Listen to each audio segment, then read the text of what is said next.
జమిలి మూడంచెల ఎన్నికలు 2 దశల్లో జరపాలి. తొలుత లోక్సభ అసెంబ్లీ ఎన్నికలు, తర్వాత 100 రోజుల్లో స్థానిక సంస్థలకు ఒకే దేశం ఒకే ఎన్నికకు పచ్చ జెండా. రామ్నాథ్ కోవింద్ కమిటీ సిఫారసు రాష్ట్రపతి ముర్ముకు 18,000 పేజీల నివేదిక.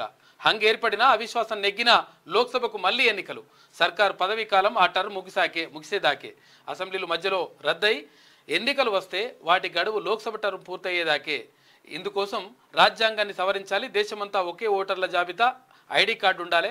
ఉన్నత స్థాయి కమిటీ కీలక సిఫారసులు చేసింది. ఇక ఎన్నికలే ఉండవని చెప్పేసి కాంగ్రెస్ విమర్శ. ఎన్నికల వ్యవస్థనే ఉండదు, ఎన్నికల్ని ఖతం చేసే కార్యక్రమమే. కానీ ఇక్కడ విషయం ఏంటంటే జమిలీ ఎన్నికలు, 1 నేషన్ 1 ఎలక్షన్ అనేది వీళ్ళ టాపిక్. జమిలీ ఎన్నికలు అంటే పార్లమెంటు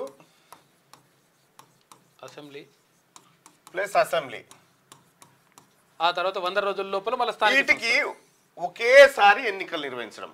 ఇప్పుడు మొన్న 5 రాష్ట్రాలు ఎన్నికలు అయిపోయినాయి కదా, అట్లా కాకుండా ఇప్పుడు లోక్సభతో పాటే అన్ని రాష్ట్రాల ఎన్నికలు జరగాలని.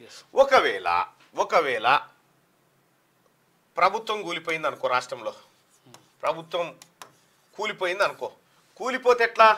ఇప్పుడు రెండేళ్ల తర్వాత ప్రభుత్వం కూలిపోతే, పార్లమెంట్ ఎన్నికలతో పాటు అయిపోయిన తర్వాత 2 ఏళ్ల తర్వాత కూలిపోతే మళ్ళా కొత్తగా వచ్చేటువంటి ప్రభుత్వము 5 ఏళ్ళు ఉండదు, ఇక 3 ఏళ్ళే ఉంటుంది. 3 ఏళ్లే.